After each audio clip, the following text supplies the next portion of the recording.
Halo semuanya, Assalamualaikum warahmatullahi wabarakatuh. Apa kabarnya kalian? Semoga kita semua dalam keadaan sehat walafiat. Ya, pada pertemuan kali ini kita akan membahas tentang materi dalam antropologi kesehatan mengenai pandangan sehat sakit dari dunia barat dan timur. Nah, ini memang jika kita membahas mengenai konsep kesehatan dari kedua sudut pandang dua wilayah ini memang agak berbeda. Nah, namun di sekitar kita, di Indonesia terutama, dua konsep kesehatan ini masih sering dipergunakan. Ya, bahkan mungkin ini menjadi suatu titik tolak perbedaan antara satu orang dengan orang yang lainnya. Nah, sebagai perawat kita harus betul-betul memahami bahwa dunia kesehatan yang sekarang sering dipergunakan oleh masyarakat tidak hanya dunia kesehatan yang sumbernya dari barat ya. Tapi beberapa masyarakat masih mempercayai sistem pengobatan yang awalnya bersumber dari negara bagian timur. Ya, oke, sekarang saya akan mulai jelaskan mengenai seperti apa pandangan kesehatan dari dunia barat dan dunia timur ya. Nah, ini terkait konsep sehat sakit. Sebelumnya kita sudah pernah belajar ya, sehat itu apa, sakit itu apa. Nah, sekarang bagaimana sih kondisi di masyarakat ya, terutama terkait keyakinan antropologi yang berkaitan dengan kesehatan. Nah, di dunia ini ada dua pandangan mengenai kesehatan. Ini yang paling besar ya, kita lihat dari komposisinya yang paling besar. Jadi ada ibaratnya orang yang berkiblat ke barat, ada juga orang yang berkiblat ke timur. Bahkan sekarang kita ada konsepnya itu di mix. Jadi pengobatan campuran antara barat dan timur. Nah, kita akan jelaskan satu-satu.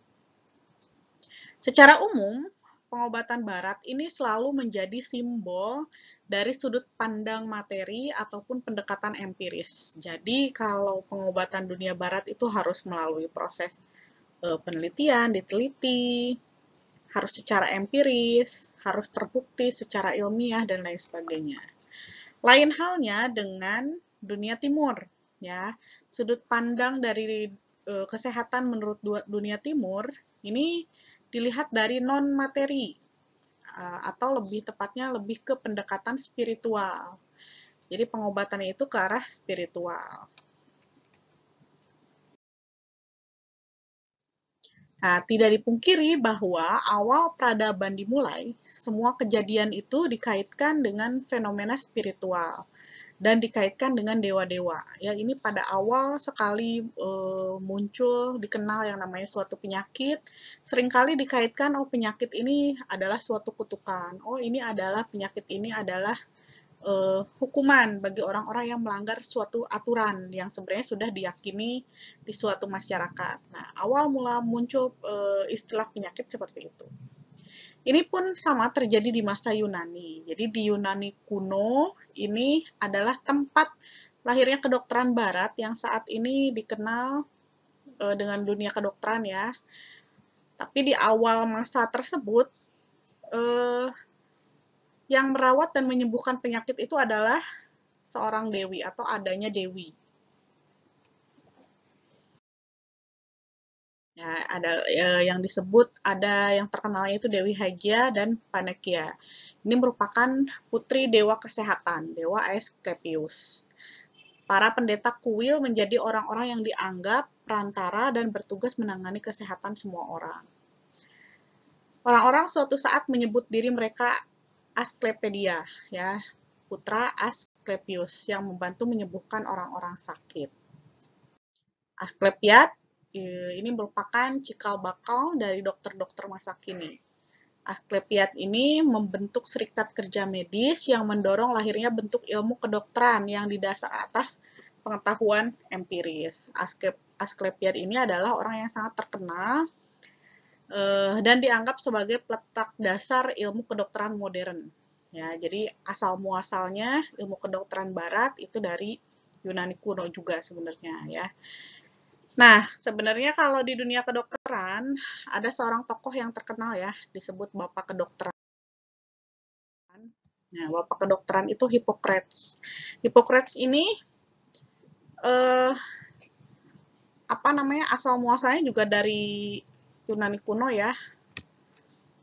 Cuman dia mulai meningkatkan kemampuan dalam menganalisis suatu penyakit itu secara empiris. Ya, dia juga banyak membuat tulisan-tulisan. Kemudian turun-temurun dia ajarkan ke dokter-dokter setelahnya. Jadi intinya adalah kedokteran ala Hippocrates ini adalah kepercayaan bahwa penyakit itu tidak disebabkan karena kekuatan-kekuatan supranatural, misalnya iblis, setan, dan lain sebagainya. Tapi memang ada faktor lain.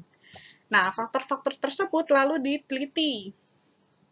Ya, faktor penyebab penyakit itu ternyata banyak. Yang sekarang kita ketahui ya, kalau penyakit menular ternyata penyebabnya bisa karena bakteri, virus, jamur, parasit, atau penyakit tidak menular bisa karena gangguan metabolisme di dalam tubuh, karena genetik, dan lain sebagainya. Jadi, awal muasal muncul ilmu kesehatan itu dari sana.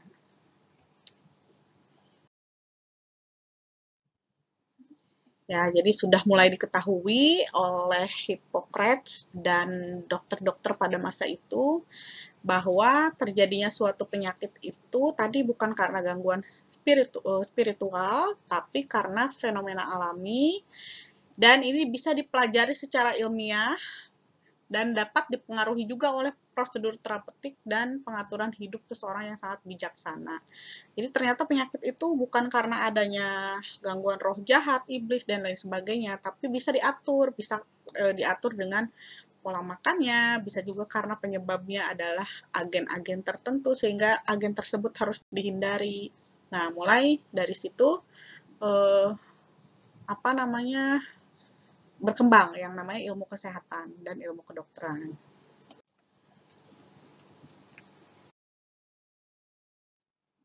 Nah, kalau dunia timur bagaimana? Nah, di dunia timur ini diwakili oleh kedokteran Cina, Cina klasik ya, yang berakar pada tradisi-tradisi shamanistik. Jadi, istilahnya kalau di Cina itu ada shaman ya. Shaman itu adalah kalau di Indonesia mungkin dukun ya, seperti dukun seperti itu. Nah, dua aliran filsafat zaman klasik Taoisme dan Konfusianisme ini berkembang sangat kuat di masyarakat. Eh, Kalau Taoisme itu menekankan pada cara berpikir korelatif dan dinamis, ya. Nanti ada lagi Konfusianisme. Kemudian individu yang sehat merupakan bagian yang integral dalam tatanan besar. Nah, di sini dikatakan kalau penyakit ini adalah ketidakserasian pada tingkat individu dan sosial. Kalau pandangan Konfusianisme ini di mana sistemnya hanya berkaitan dengan pemeliharaan dan tatanan sosial. Ini pandangan ini ya, Konfusianisme adalah beranggapan bahwa penyakit itu bisa muncul dari penyesuaian yang tidak memadai pada aturan-aturan dan adat kebiasaan masyarakat. Jadi biasanya ada keyakinan, oh masyarakat A nih tidak patuh terhadap aturannya, maka akan terjadi suatu penyakit B. Gitu. Padahal bisa jadi kejadian penyakitnya ini memang tidak ada kaitannya ya dengan pelanggaran aturan yang dilakukan oleh orang tersebut.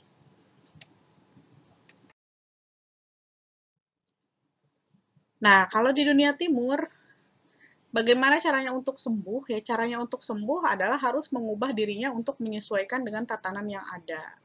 Ya, sikap ini telah mendarah daging juga dalam kebudayaan Asia Timur, sehingga masih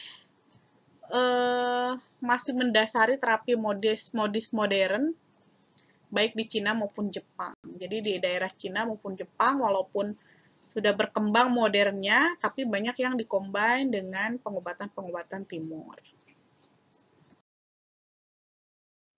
Ya, kemudian kedua pandangan ini, pandangan sehat, sakit, dunia barat dan timur, menciptakan parameter yang berbeda untuk ukuran dokter yang hebat dan berhasil.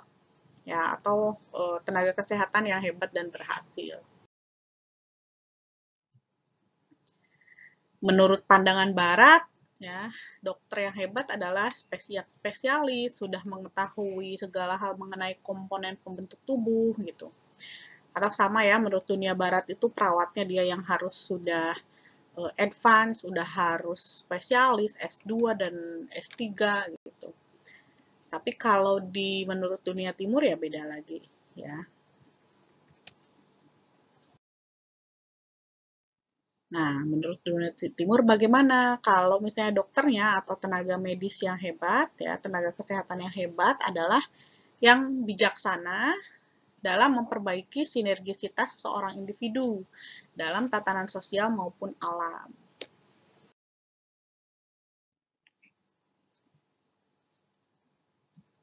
Ya.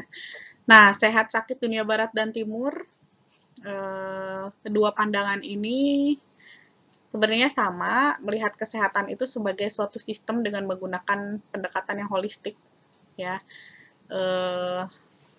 Dua hal perbedaan pandangan mengenai kesehatan ini berkembang ya satu sama lain, karena nyatanya sekarang pengobatan ala dunia timur pun sudah mulai melakukan pendekatan empiris gitu ya, sudah mulai diteliti. Ya dulu mungkin kita sering kenal ada istilahnya akupresur, akupuntur, bekam dan lain sebagainya, itu dari dulu ada. Tapi memang saat ini sudah mulai dipelajari. Ya, ada keilmuannya ya, sudah ada penelitiannya. Mau di akupresur, nah akupresur itu menggunakan titik-titik tertentu untuk melakukan pengobatan. Dan setelah diteliti, ternyata memang titik-titik pengobatan tadi berkaitan dengan organ yang sakit. Jadi kalau sakitnya sakit lambung, maka ada titik tertentu di bagian telapak tangan atau telapak kaki yang harus dipijat atau diberi tekanan gitu. Dan itu memang sekarang sudah diakui oleh Kemenkes. Ya, jadi di Kementerian Kesehatan sendiri sekarang sudah ada bagiannya. Selain pengobatan modern, juga ada pengobatan tradisional. Hanya memang untuk melakukan pengobatan-pengobatan tradisional memerlukan sertifikasi, jadi tidak sembarangan. Yang sudah tersertifikasi boleh melakukan pengobatan tradisional, misalnya tadi akupresur, akupuntur, kemudian bekam, ada lagi hipnoterapi, ya itu harus dilakukan oleh orang-orang yang sudah tersertifikasi. Dan adik-adik perawat bisa melihat di buku acuan ya di NIC terutama Nursing Intervention Classification. Di NIC itu ada tindakan-tindakan keperawatan mandiri. Di antaranya adalah akupresur. Jadi boleh melakukan intervensi akupresur, kemudian hipnoterapi yang ternyata juga itu adalah intervensi mandiri keperawatan. Jadi perawat boleh di sana gitu, itu areanya.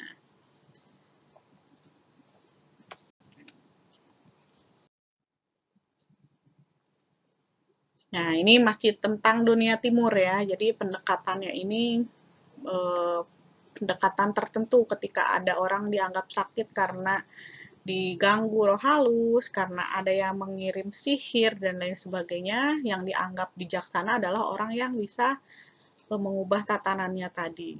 Nah, sehingga muncullah ada istilah syaman, istilah dukun, paraji, orang pintar, dan lain sebagainya.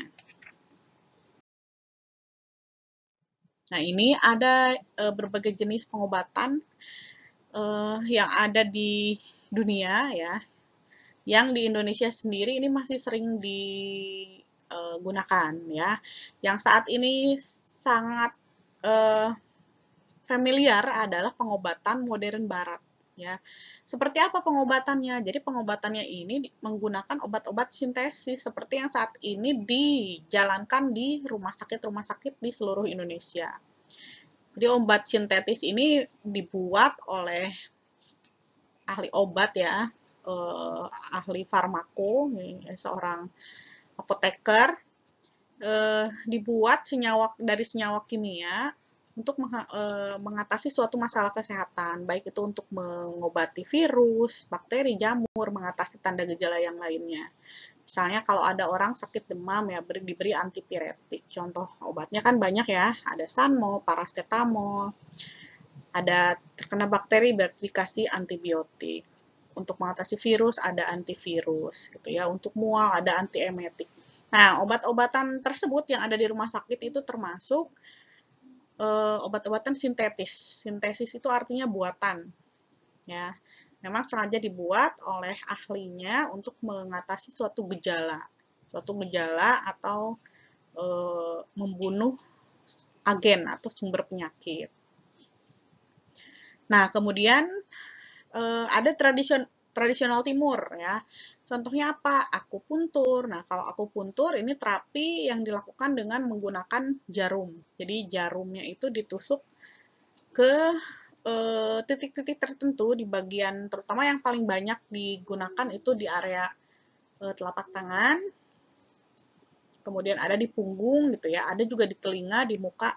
Nah, itu menggunakan titik-titik tertentu. Nah, kalau misalnya perawat yang sudah mempunyai sertifikat dari Kemenkes untuk melakukan terapi akupuntur itu bisa melakukan praktek akupuntur untuk mengatasi masalah kesehatan. Lalu ada akupresur. Kalau akupresur ini sama, dia mengatasi penyakitnya itu pada titik-titik tertentu di bagian tubuh, hanya menggunakan alat untuk menekan. Jadi sistemnya kalau tadi ditusuk ya, kalau untuk akupuntur, kalau akupresur ini ditekan-tekan. Jadi ada bisa menggunakan kayu khusus gitu pada area-area tertentu.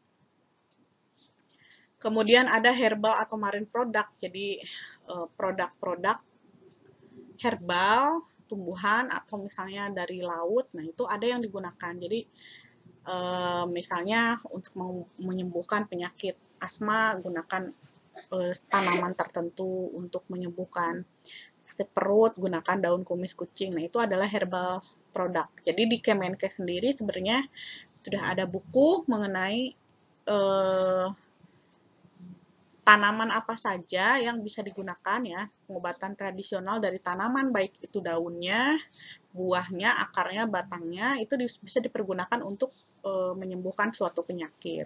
Nah, boleh nanti adik-adik perawat bisa membaca dari referensi Kemenkes tersebut.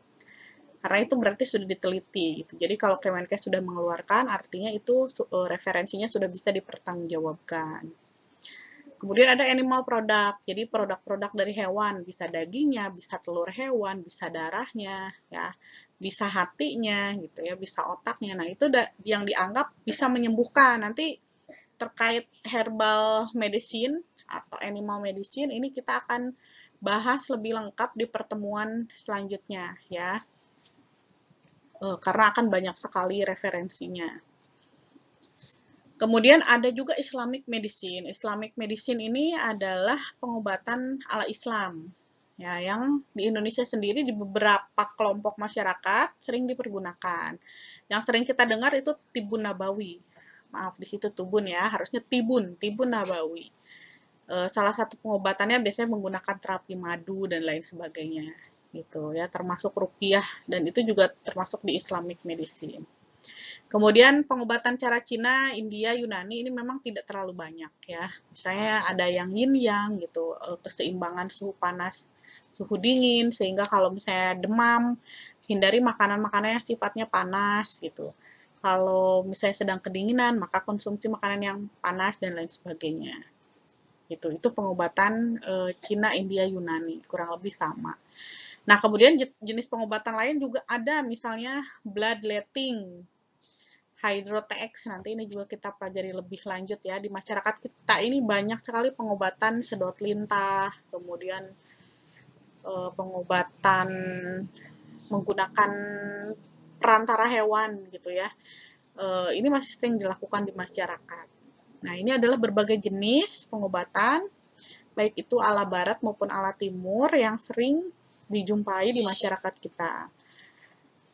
Tidak perlu heran kalau misalnya di kita ini memang diakui. Jadi kedua pengobatan, kalau di Cina memang sudah jelas aturannya ya, masyarakat diperbolehkan memilih mau ala barat atau ala timur. Nah, di Indonesia juga sama, sebenarnya sudah mengarah ke sana. Silakan melakukan pengobatan ala timur asal yang sudah tersertifikasi gitu ya oleh tenaganya yang benar-benar ahli dan sudah terlatih.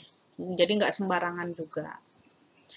Baik, itu sekian ya materi terkait pengobatan dunia barat dan timur. Yang jelas mahasiswa di sini sudah harus mulai bisa membedakan seperti apa sih riwayatnya, kenapa bisa ada dunia timur dan barat. Karena di masyarakat ini kita ada hal-hal yang sifatnya turun-temurun gitu ya. Jadi dari masa nenek moyang kita dulu, kedua keyakinan terhadap pengobatan ini memang ada. Ya, jadi ketika kita berinteraksi bertemu masyarakat yang punya keyakinan, saya maunya pengobatan obat ramuan tradisional dari Cina gitu. Nah, kita perlu pilah dan pilih ini sesuai atau tidak. Jangan sampai pengobatan tradisional tapi sebenarnya itu tidak diakui gitu ya, tidak diakui oleh Kemenkes. Oke. Itu sekian materi dari saya. Nanti silahkan kalian bisa baca referensi lainnya yang lebih banyak lagi mengenai pengobatan dari kedua metode ini. Nah, untuk selanjutnya kita akan mengerjakan kuis ya. Silahkan nanti kerjakan kuis. Linknya akan saya share di Google Classroom. Ya, sekian dari saya. Assalamualaikum warahmatullahi wabarakatuh.